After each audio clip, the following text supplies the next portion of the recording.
আজকে রান্না করব বাদামি আলু দিয়ে আলুর দম। তো হ্যালো এভরিওয়ান, তোমরা সবাই কেমন আছো? কালকে আমি বাপের বাড়ি থেকে চলে এসেছি।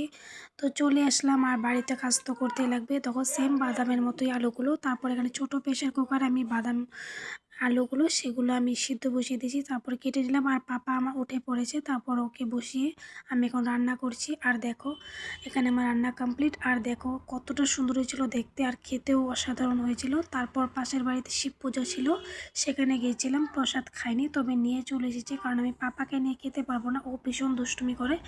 তারপর এখানে দুপুরে খেয়ে নিলাম আলুর দম দিয়ে বেগুন ভাজা দিয়ে ভাত।